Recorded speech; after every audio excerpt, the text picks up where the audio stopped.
So hi, my name's Jesse Lineberry. And Jayla. Oh, and my name is Jayla Blakemore. And we're so excited to have everyone on here this afternoon. We get a lot of questions, as you might imagine, throughout the week about various questions. Hey, how do I get into financial planning? What does it look like to try to land a job in financial planning? And we thought might be helpful to spend an hour on a Friday afternoon, kind of a semi-formal conversation about just finding that first job or that second job in financial planning. What trends we're kind of seeing in the marketplace right now.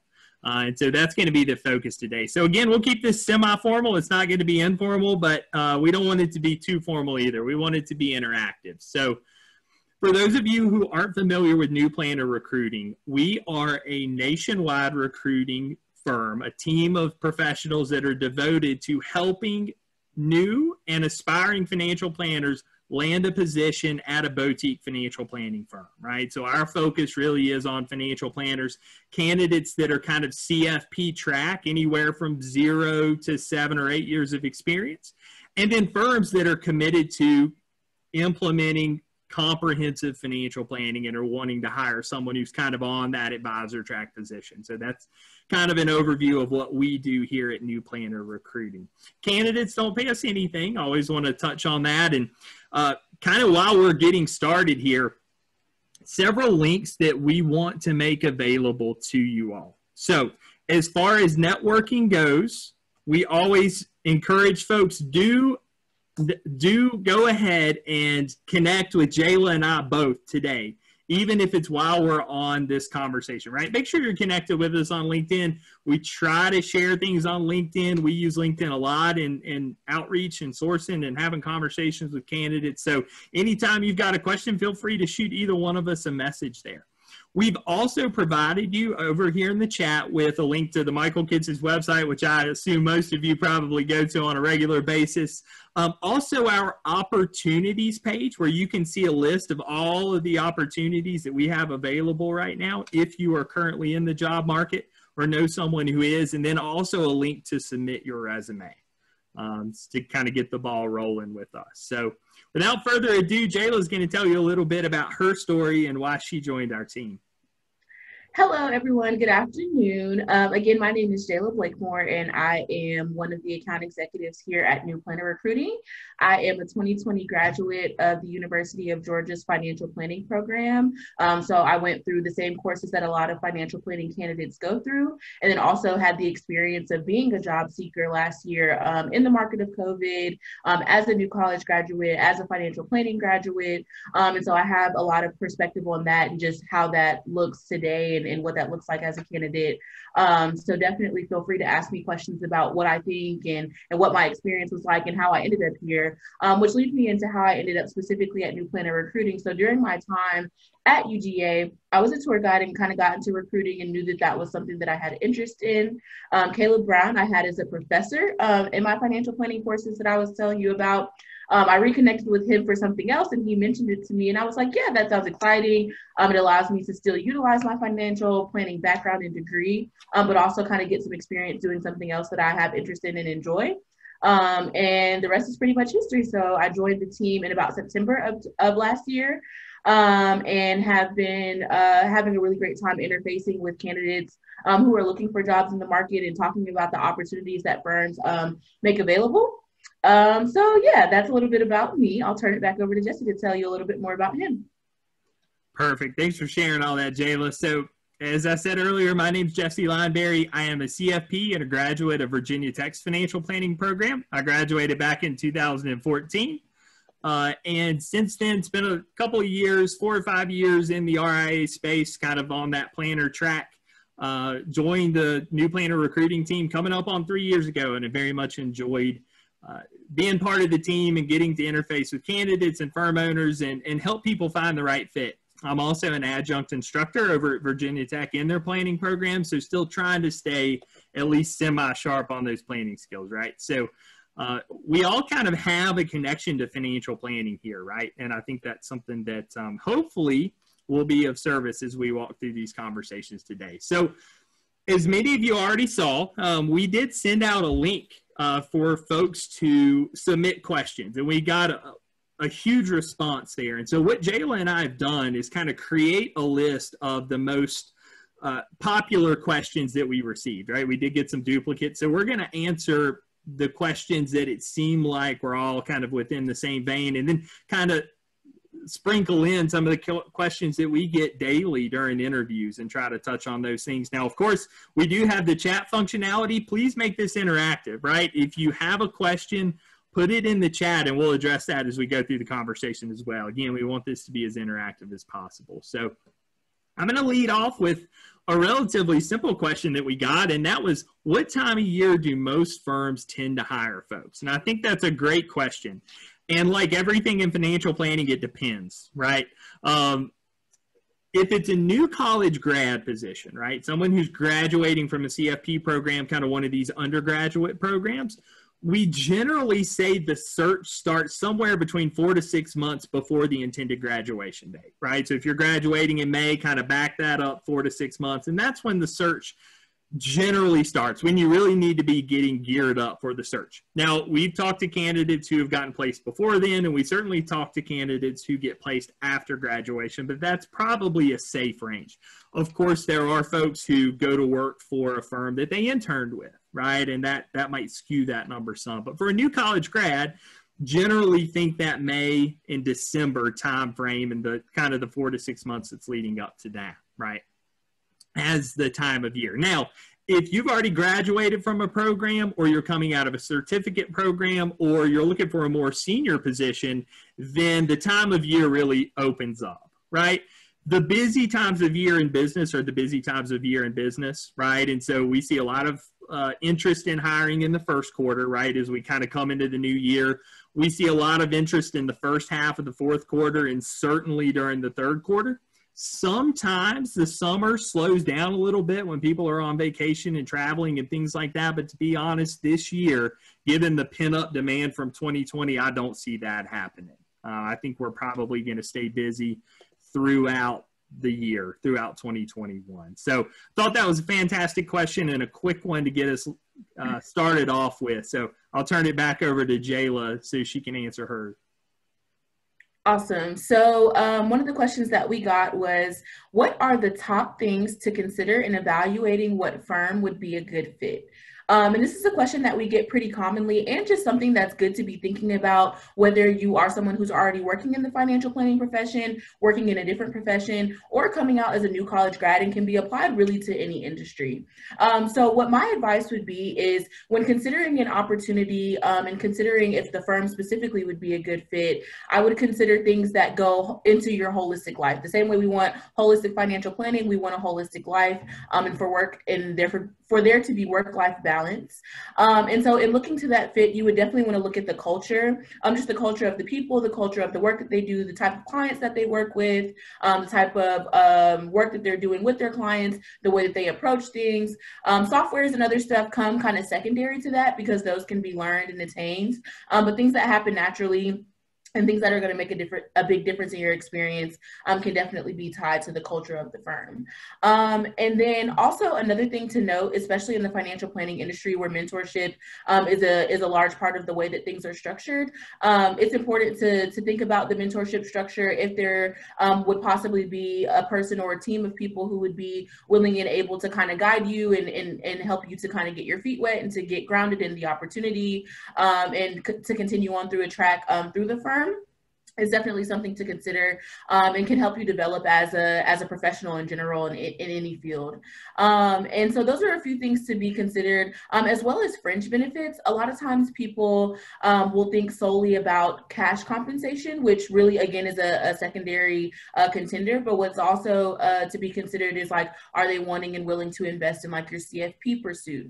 You pursuing the CFP education if you don't have it, or studying and preparing for the exam, as well as the series series licenses if that's applicable and something that you're looking to do, any other designations that you may be looking to pursue or things that could allow you to be a better professional, continuing education allowances to go to like conferences or to have memberships and things that just kind of make you a better professional person, and allow for a better workplace. So those are some things to consider when weighing out what firm would be a good fit. And then also considering, could you see yourself there long term? Like, yes, I can come in and do the job. I know I'm qualified, but do I see myself being happy here? Are definitely things to keep in mind when you're thinking about what firm could be a right fit. Perfect. Jayla, it looks like we got a question. Anything different if you're a career changer? It's a fantastic question, Matthew. I think most things stay the same. The only thing that I would kind of think differently in terms of a career changer is, are there other career changers within the firm? Just things that to think about, not that they're deal breakers, but are there career changers in the firm? Are the firm owners or higher ups familiar with career changers? And do they value, the education or career that you had previous to this, whether it's specifically translatable or not, but just valuing that background and experience, I think is important too. But everything else I think kind of stays the same, but it definitely allows for a different lens when you're coming from a different career and kind of have had a successful career before coming into this one. Great answer. Now, the next question that we were going to tackle was, how can I become a competitive applicant if I have a degree in an unrelated field and have no financial planning experience? And this is timely because we just got a question in the chat that says, how do we tackle the dilemma of the Series 7 and 63 sponsorship? How might an independent CFP register or self-sponsor with FINRA without corporate sponsorship? And does the 65 require sponsorship? So let me tackle those pieces first because they translate well into the question that we received before. So how do we tackle the 7 and 63 sponsorship? So what I would encourage you to do if you need to tackle those licenses for the position you are seeking is to go take the SIE exam, the Securities Industries Essentials, right? So the way we used to have before the SIE exam, you had to be sponsored to tackle those quizzes or those series license exams. Now, what's changed is you can tackle the SIE first, and then the Series 7 becomes what's called a top-off exam, right? The SIE provides kind of a baseline knowledge about the profession, and then you can take applicable top-off exams as you go. So if you need to take the 7 and the 63, maybe the first thing to do would be to do some research on the SIE, okay? Now, if you want to take the Series 65, that does not require firm sponsorship. Now, remember, the 65 allows you to transact investment advice for a fee. So the 65 doesn't allow you to sell any products, right? This is an advice license, if you will, to give investment advice for a fee. So that's more to take you the RIA route, right? If you want to go work at a fee-only, fee-based RIA, a 65 is a good place to start. You don't need to be registered. It's a great place to start if you can't afford the CFP, right? And that's where we'll go next. So the CFP, you can register for the coursework without being sponsored by the firm. Remember, to become a CFP, you have to meet the E's, right? There are 4 E's: the education, experience requirement, ethics, and an exam, right? So you have to go through the certificate courses, right? And you can do that in an undergraduate wrapper, a graduate program wrapper, or a certificate program wrapper, right? After you complete the coursework, then you can sit for the exam. You have to meet one of 2 experience requirements and then also an ethics requirement. So if the CFP is something that interests you, go to the CFP board website and look at the certificate courses they have available. There are tons of them now, some online, some in person, some in a graduate wrapper for those of you, and I assume many of you already have an undergraduate degree. So that's a good place to start. How many of you, by chance, you guys kind of touch on this in the chat, how many of you are career changers? So we know how much time to spend on this.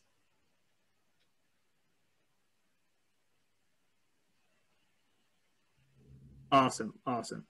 Okay, career changers in the chat. Yes. So a bunch of you.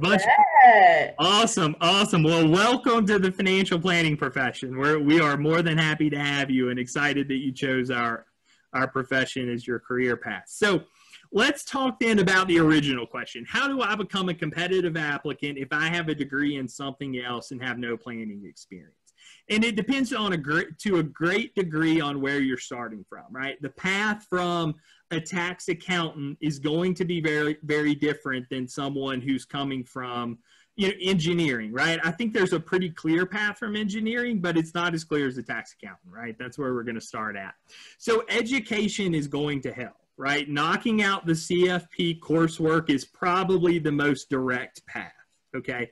I know it's an expensive path, right? The coursework is not inexpensive, right? So that's probably the best place to start.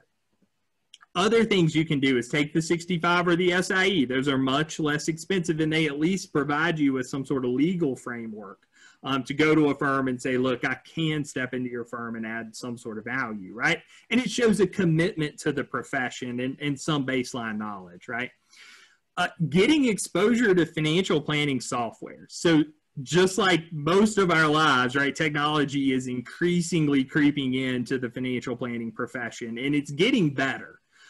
And so if you can get some exposure to financial planning software, the big players, eMoney, MoneyGuide Pro, Navaplan, Right Capital, are all places to start. If you can get a free trial and learn how to navigate those. Now, I know, for instance, eMoney offers a certificate. You can be certified in eMoney. That's a great thing to be able to add to your resume.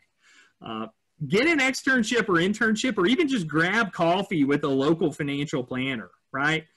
Join FPA, the Financial Planning Association, if you can, and get involved in a local chapter, just so you kind of through osmosis start absorbing the lingo of the profession, and you never know who you're going to connect with, right?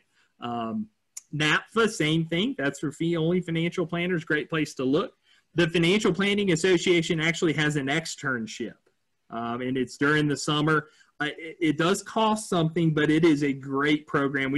Jayla and I have talked to, I would venture, over 100 candidates that went through the externship and absolutely loved the experience. I haven't heard any negative feedback about that. So tackle that FPA externship if you can. You'll get planning software exposure. You'll get real project exposure. You'll learn from some of the best planners in the country. So don't want to undersell that. Pro bono work, if you can. Tax prep, right? If you can get a part-time gig at your local H&R Block, just filling out taxes, right? It's not comprehensive planning exposure, but it's a step in that direction. And I would encourage you to start thinking about how your past experiences will apply to financial planning and begin figuring out how you're going to articulate that in a clear fashion, right? How are you going to tell this story about why you're passionate about financial planning and how your story is going to play into your career in financial planning? So I know that was kind of word vomit. I threw a lot of things out there all at once, but Jayla, do you have anything you want to add to that? No, that was great. I think you hit the nail right on the head with that. Cool. I see someone mentioned $200 if you're a member. Is that for the FPA externship? Okay. Yeah, I think that's probably a wise investment if you want to enter the profession. I think it's a wise investment. Definitely. All right, Jayla, you want to tackle the next one? Yes, I will go ahead with the next question, which was, how can we tell that a firm has realistic expectations about the speed at which its hires will accumulate expertise? And so that's a really good question in the thought of what I was talking a little bit about earlier in terms of growth tracks. And so a lot of firms in general will have growth tracks specifically in the RIA and fee-only space, and that they build out diamond teams or different team structures, and where they come in a pair or associate advisor level and be able to kind of work their way up through the ranks and gain additional experience and gain additional responsibility and all that kind of stuff. And so in terms of what would be quote unquote realistic to expect, I wouldn't say that there's something super standard to expect in that experience, but I think upon discussing opportunities with firms, it's good to have that initial conversation of just like, where do you see someone who starts in this role growing to? Is this a growth opportunity? are there people within the firm who have taken this growth track before? And that can kind of give you a perspective on what the time frame may look like. If someone at the firm has gone through the growth before, you're able to kind of gauge based on maybe the track that they took and have a perspective of at what rate they kind of move. That obviously changes, can be longer for some, can be shorter for others, but definitely can be helpful in kind of understanding what that may look like. But just having that conversation about where the growth track may start and where the growth track may lead, as well as checkpoints along the way to discuss, okay, am I on track to do this? What things are contingent upon me doing that in terms of getting different certifications, getting licensed, getting the CFP designation, accumulating all the hours, client-facing experience, those types of things all kind of play into the timeline of that occurring. Awesome. Awesome. And we just got a question. Are hiring freezes a red flag? Ooh. That's a good question. I would say if someone asked me that in December 2019, I would have said maybe, yeah, that's a little bit concerning that they're having to wait or put off. And we all know that things come in cycles with business, and any business, sometimes things are up, sometimes things are down, sometimes they're in between. So life happens, and we definitely all understand that.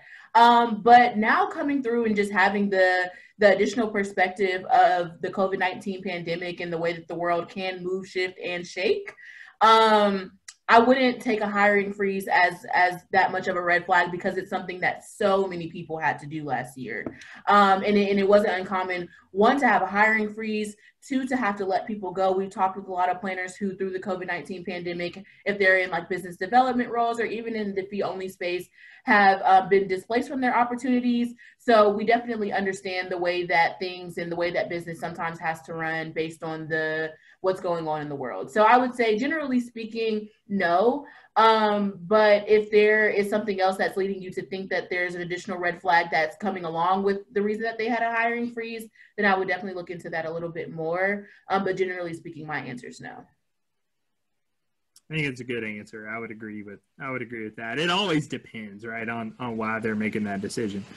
We got a question about someone who's looking to move out of a financial advisor role and kind of advice that we might have for transitioning out of the planning space. And I'll be honest with you, I'm not sure that I have the best answer for how to leave our wonderful profession, right?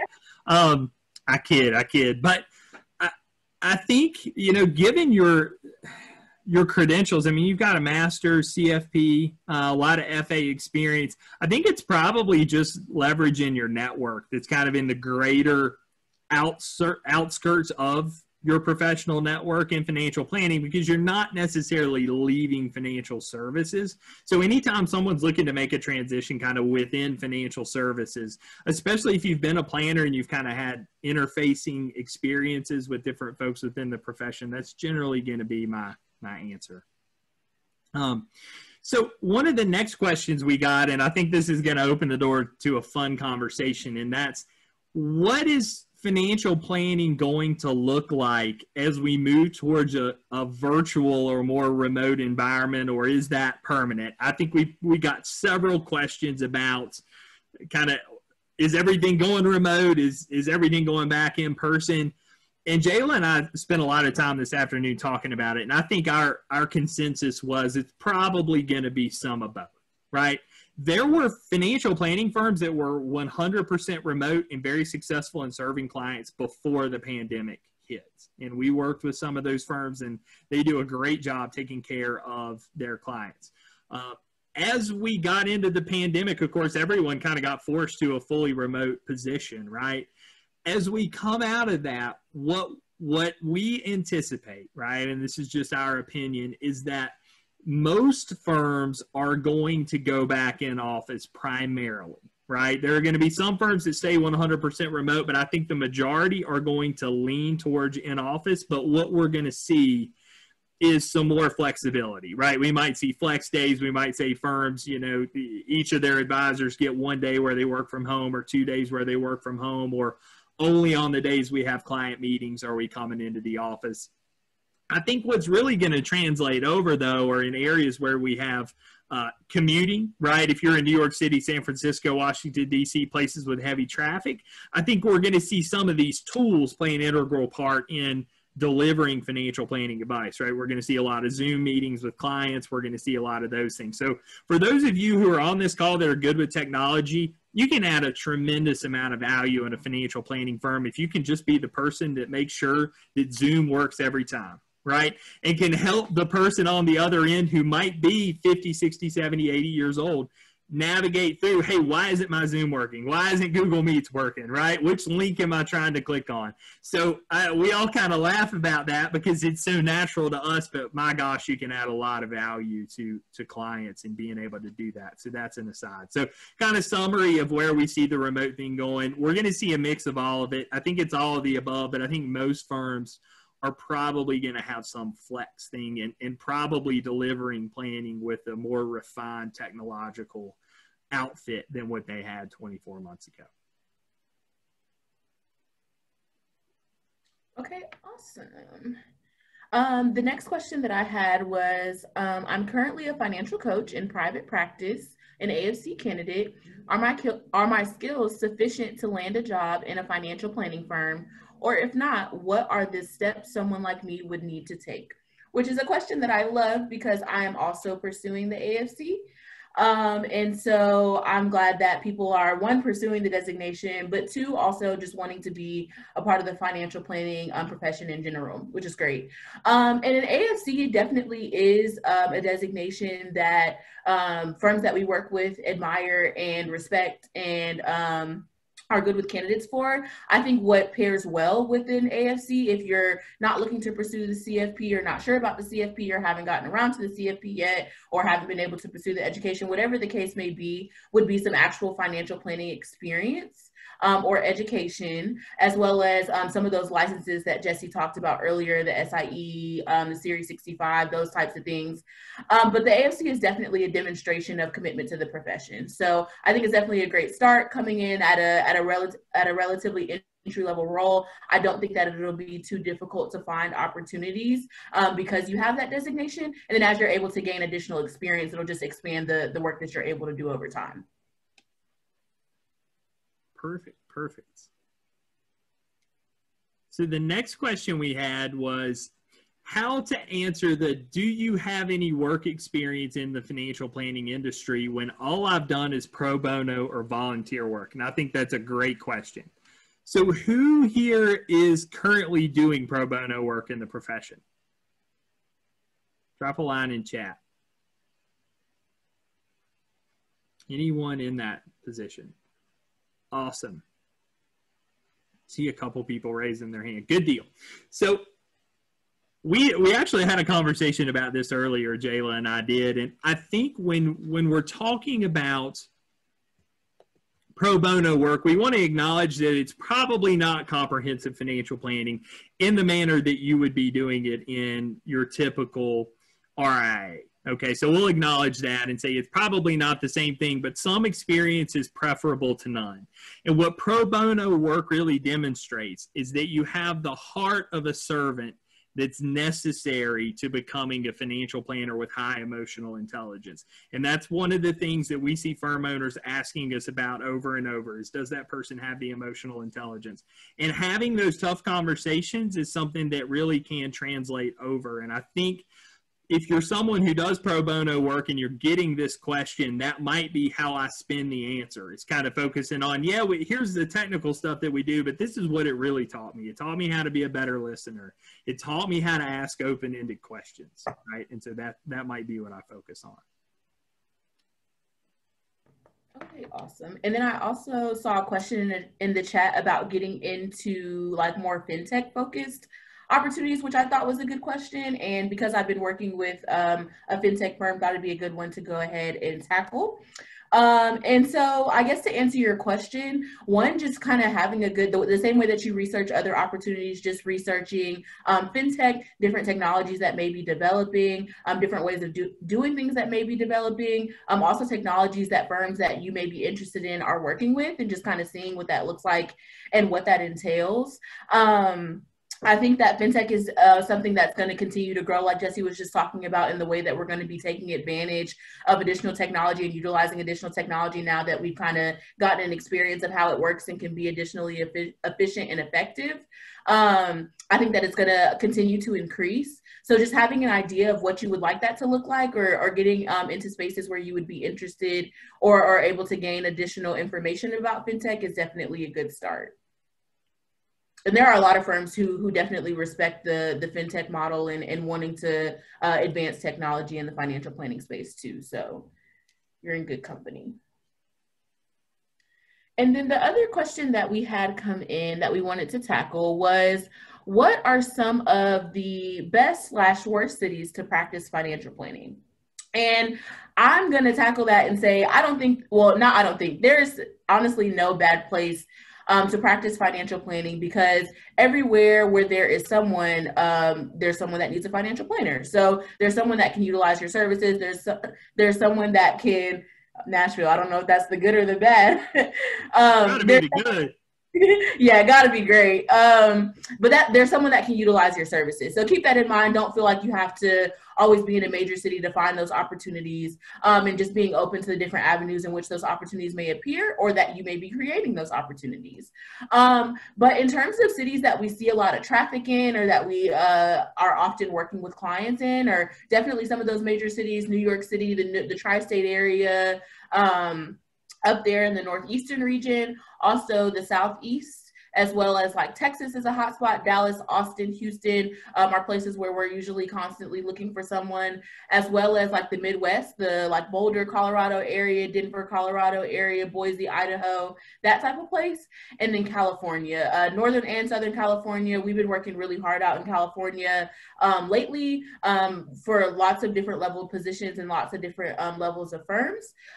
So that's definitely something where we've seen a lot of focus in recent months. And then, like Jesse said, an increase in some of those remote opportunities as well. Awesome. So that kind of concludes the kind of FAQs that we wanted to touch on. So we're about halfway through. Does anyone have any questions? And we can start kind of unmuting folks and letting you all ask questions that you might have, and kind of make this interactive and have a conversation.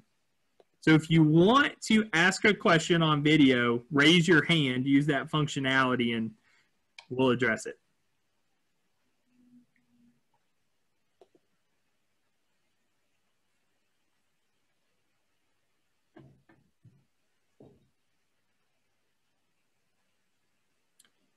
So Rita, I see that you asked a question about our top firms. Are they small RIAs or corporations? Most of our clients are boutique financial planning firms, right? Our sweet spot's kind of that, 100 million in AUM up through kind of 10 billion in AUM, if we're kind of talking about the AUM model. So primarily small through bigger than mid-cap boutique financial planning firms.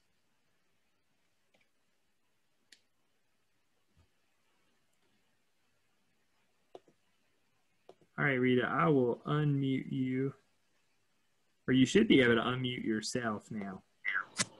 Yeah, I guess my question is, can you describe what a planning position is like in a small RIA, the boutique, if someone only has, say, corporate experience? That's a good question. Jayla, do you want to take that one? Yeah, sure. That's a really great question, because that's something that we talk about too, is seeing people make the transition from the more corporate or like broker dealer space into like the RIA space. And what some things that you may notice or experience in that change is, one, obviously the size. Two, the structure, and that a lot of the fee-only RIA spaces have a team structure, and specifically the diamond team structure is something that we're seeing happen more frequently as well. So that's kind of what I was talking about in the growth opportunity. So it would be a diamond. At the bottom point of the diamond would be like the paraplanner someone who is associate or someone who is supporting the two advisors on the sides, who would be like the service advisors. They're actively building the plans and interfacing with the clients, and are kind of like the second chair to the lead or senior financial planner. And a lot of these titles and stuff are interchangeable, which is something to note too, like a paraplanner, and you have the associate advisor, you have the assistant financial planner, there's all these different names that kind of sometimes mean the same thing, but it's just important to look at the description of the task to give you a better idea of kind of what level they're looking for in that person. But that would be a switch that you see is the team structure. And then obviously the fee structure is a common switch that you'll see too, as well as the positioning of products. There's likely not going to be the positioning of products, just different little nitty gritty things that happen like that when you're transitioning from a more corporate or larger space into the RIA space. Well, that's the devil's in the details. So that's kind of why I'm asking the question, because when you're looking at a small RIA firm, is it more product focused? Are they licensed in insurance in order to then sell or position annuities, for example, for various income streams during a plan? And how does that overlay or partner with their investment strategy? Yeah, so typically in the RIA space, it's like Jesse said, it's going to be very comprehensive. So the investment piece is a part of what they're doing, but it's not the main focus or the driver, nor is the like insurance, nor is the other things that can kind of come from the background of positioning products. But what they will do is, because they're assessing the whole situation, if there's a recommendation that they feel like is best for you, that they want to make for you to get life insurance, for you to do a certain type of planning, for you to make a certain type of, to worry. They often have. Can I get your first name? Sure. First name is Dawn, D-A-W-N. And the phone number. It's area code 508-963-1242. Have you seen this person from here before? Not from here. No. What is the Sorry about that, y'all. Yeah, sorry about that. But yeah, they'll often interface with custodians who will handle that for them.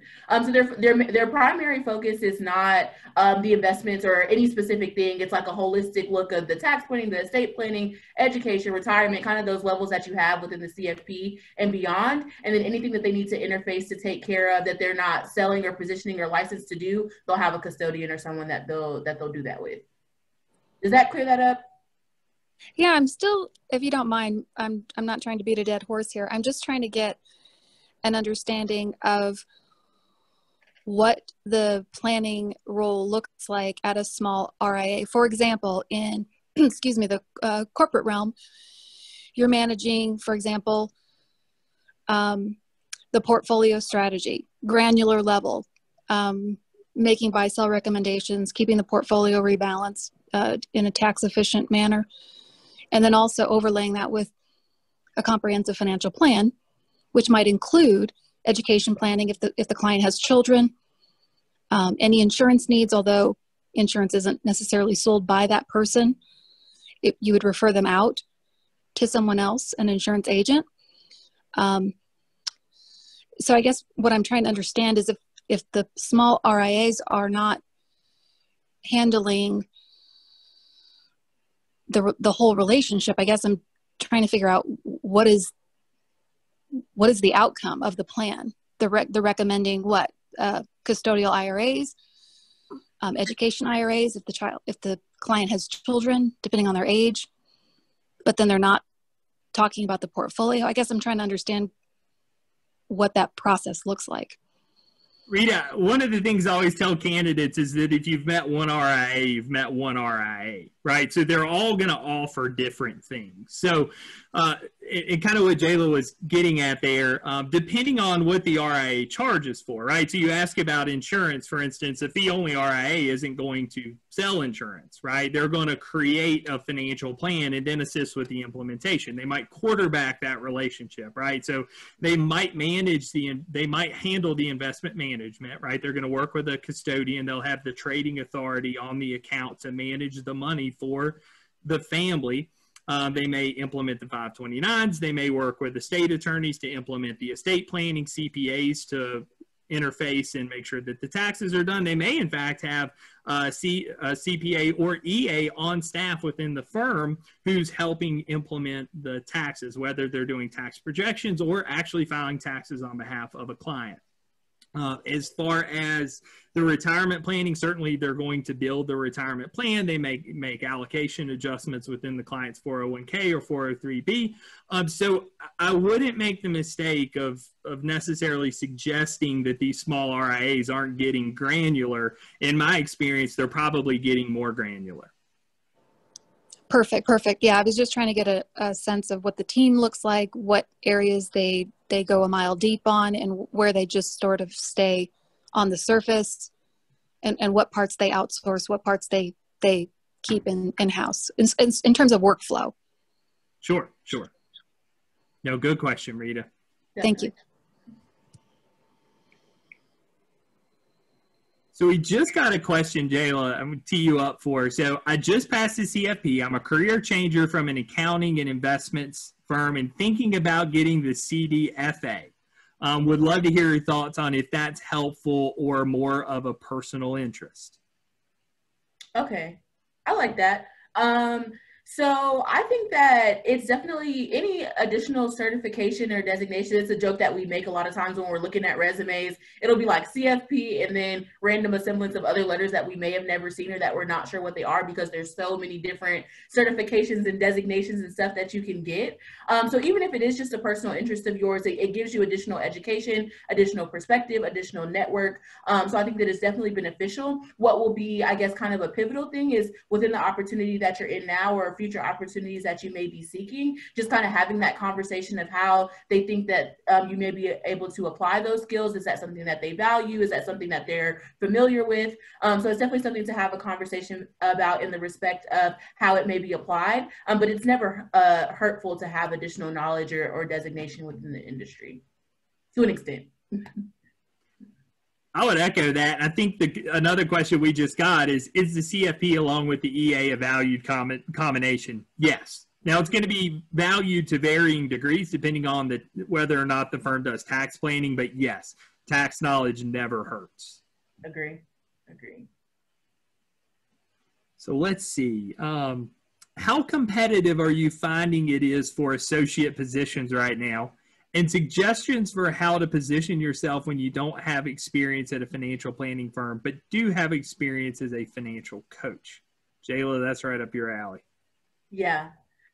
I think that's interesting that you asked that question, in that the associate role may kind of be the role that's behind the 8 ball the most, in that you're not maybe brand new to the profession. It's maybe not like a paraplanner role with like 0 years of experience, but the associate level roles tend to vary around like 1 to 3 years or like 2 to 5 years of experience. So you may not on like the senior advisor track or like the lead advisor, you're just like right in the middle. So sometimes when firms are seeking associate advisors, they're looking at it through the lens of like, okay, we definitely want more experience, but maybe not too much. And so there's a lot of kind of decision making in terms of what that really looks like. But in terms of like making sure that you're competitive, like we said, licensure, designation, education is always good. The CFP education really goes a long way, even toward the pursuit of the CFP, but even toward being a solid candidate for opportunities. Because even if you don't have the CFP yet, being a part of the CFP education currently, or being a CFP candidate trying to finish up the hours, or being someone who's preparing for the exam is definitely additional knowledge that you're gaining, and something that firms value a lot. Same thing with those licenses and designations that we talked about before. But the CFP is obviously the designation of the industry that people are pretty familiar with. And so there's a lot of value placed on things that are in preparation of, or kind of along the same lines of that as well.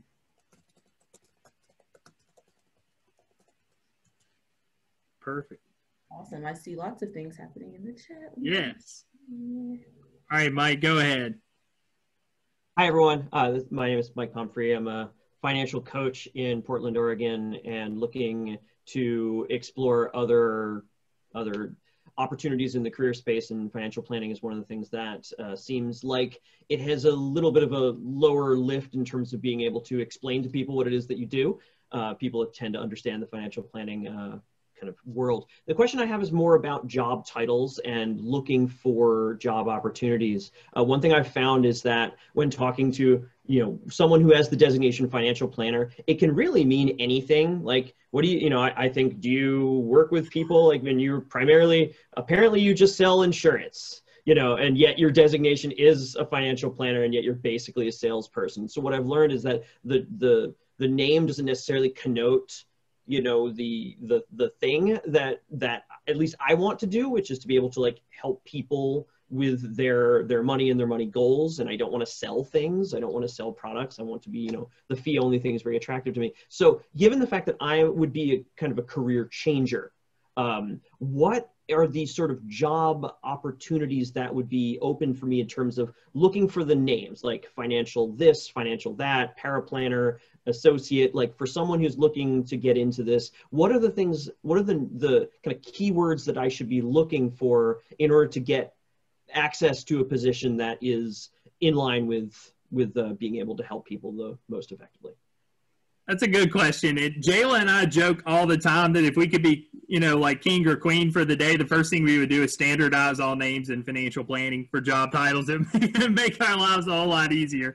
That and custodial paperwork, right? If all custodial statements were standardized, that would make everything better. I think you're onto something, though. I think when you think about the career change and what that's going to look like, I would be thinking paraplanner, financial planning associate, financial planning analyst.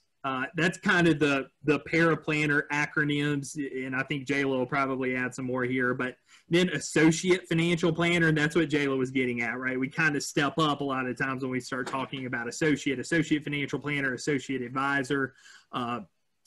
We've seen service advisor, right? That's kind of getting to the point where maybe you're taking a big hunk of the planning responsibility, but maybe none of the business development responsibility, right? And so it depends on the firm. And what you're going to find too, if you go the fee-based route or go to a broker-dealer, there are a lot of rules about when someone can be called an advisor within that umbrella, right? So we find that the fee-only space can be a little bit more loosey-goosey, if you will, on what they're naming folks within their structure, right? And so it really can be pretty broad, and I don't mean to deflect on your question, but it is one of the challenges in the profession, right? The CFP board put together that document where they laid out some of that, and it's probably a start. But every firm is going to be different depending on their size. And as Jayla said, depending on if they use that diamond team, right? Or do they have some siloed approach, or is it an ensemble? That's going to matter a lot. Mm-hmm. And sometimes when firms have additional responsibilities that they may want someone to take on, there's like a skew of what they may be doing. You may see like wealth management associate or wealth management analyst or financial planning strategist. And like there's so many different ways to go out into it, but kind of like what we were saying before in the task and what you would be doing, you would kind of look through those responsibilities and say, okay, this is what I'm looking to do. Like you said, in the broker dealer, there's lots of caveats and ways that you can and cannot say it. And so they kind of break out and name things, all types of things. But knowing the types of responsibilities that you'd be taking on, probably some like back office work, maybe taking notes, sitting in on meetings, those types of things, those are the responsibilities that you'd be kind of looking at in whatever opportunity, regardless of the name. Yeah.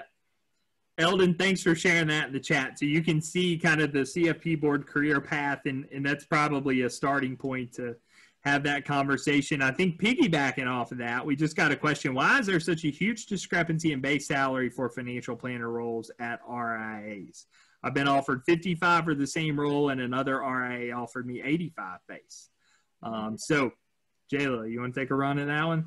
Yeah, so there's so many different ways that people in general can choose to do their compensation structure. And so what we tell candidates in weighing all your options in terms of a firm, and compensation being one of those, is that within the compensation, yes, you want the cash compensation. We want to be able to pay the bills. We want to be able to have fun. But aside from that, the things that come along with that, the fringe benefits. So the medical plans that they may have for you, dental, vision, vacation time, flex time, ability to work remotely, What other things do we, oh, the continuing education. I saw somebody asked about continuing education, and people in firms were willing to sponsor that. That is something that we see often as part of the benefits package, is either like a certain education allowance, or them vowing to cover your professional expenses and your professional travel for like conferences and stuff like that. So a lot of firms are definitely wanting you to be members of organizations, as well as participating in conferences and continuing education, and are willing to kind of assist with that as well, which may also be a part of the compensation. So if it does come down to that, you are weighing a couple of offers and the compensation may vary in a way that's a little bit questionable, also to considering a lot of those other benefits as well. And then intangibly, in terms of like money, also thinking back to that growth track, is this going to lead me somewhere? A lot of times you may see that they may pay you more upfront because there may not be a clear growth track, or it may be something where you're going to be doing that for a long time before you're able to move on to the next thing. So sometimes even if the compensation may be a little bit lower, if the growth track is more clearly outlined or is more aligned with what you're looking to do, has other tangible fringe benefits and stuff like that, it's a lot to consider too, because there's a lot of things that money can't buy, we know. So. And it depends so much on firm size too, right? And business model, and, is there equity, kind of to your point on the career track, is there possibility to be an equity partner a decade from now, right? It's hard to value some of these things. So let's see, we got a question. I think this is a great question. Currently working as a social worker, also completing a master's in finance, hope to start the CFP courses soon. Any suggestions on how to successfully get an offer? So number one, kudos to managing so many things. The social work, it's great that you're putting your heart into the community. Master's in finance certainly is not going to hurt you as you begin your job search. And then starting the CFP courses, I think that would be the key for me. Kind of, you've probably got the heart of a servant that we talked about, probably high emotional intelligence.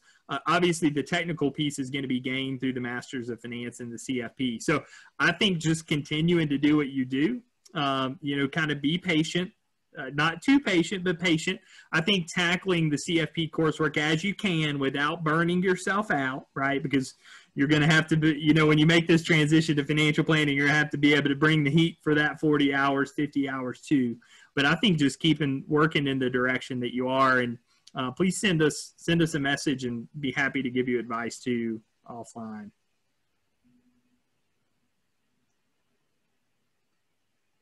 Just got another question that I think would be great to touch on. Masters of Science in Finance or CFA more valuable? I'm biased, so you take this one. Yeah.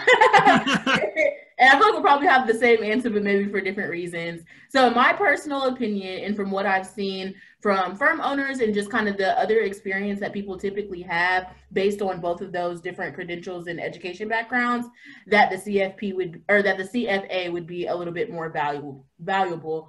Just because a chartered financial analyst may have some experience within the financial planning industry, or just specific financial planning experience, whether it be broker-dealer, RIA, whatever. But someone with the Master's of Science in Finance is such a broad field, and sometimes can be like corporate finance, not client interfacing finance, not personal finance, not dealing with investments, maybe just like forecasting and broadcasting and stuff like that. So there's definitely a little bit of a difference, but in terms of finance being relevant to the financial planning industry, 100%. Both valuable, both a step in the right direction. I've seen lots of people with Masters of Science in Finance as well.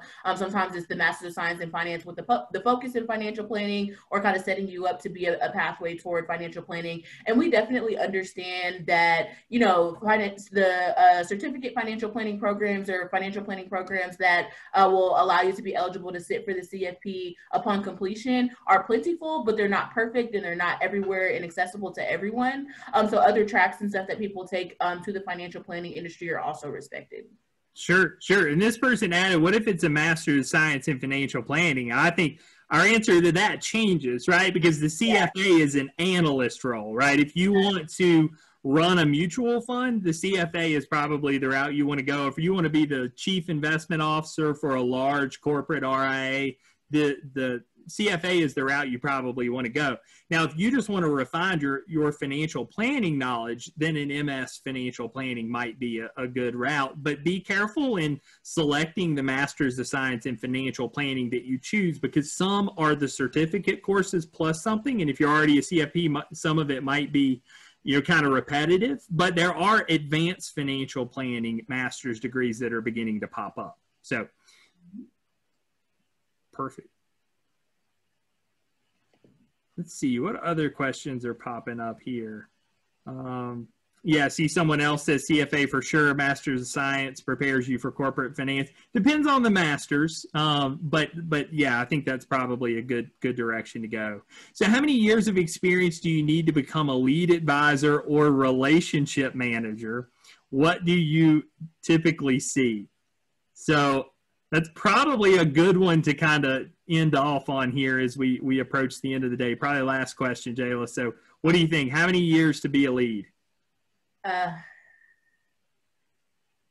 Okay, so to put it, I guess, in context, if you're someone who is starting your financial planning career with the financial planning education already completed, and are kind of on track to start pursuing and studying for the CFP, within the first 1 to 2 years of your financial planning experience, or are pursuing some sort of licensure, on track to pursuing the CFP within 1 or 2 years of your financial planning, like beginning your financial planning career, whether you're coming out of school or are a career changer. I would say typically you would spend at least 1 to 2 years in like the paraplanner, financial planning associate role. And then I would say at least another 2 to 3 years in like the service advisor, support advisor, kind of mid-level associate role. And then maybe a year or two more in like what some people will call the senior financial advisor. And like we said, based on team, it may be the senior financial, then the lead, or just a lead at the top of that diamond, just depends. But in that fashion, I guess totaling that all up, I would say probably 6 to 8 years on average, with some of that could be faster depending on if you're coming in with some additional experience, internship experience, licensure, whatever that may be, and longer if the growth track is slower, if maybe you started somewhere else. I think that where you would see it being shorter would be if you're transitioning from the entry-level role into the lead advisor within the same firm, and then maybe a little bit longer if you're transitioning from an entry-level role into a lead advisor role and maybe have had 1 or 2 different firms that you've worked for.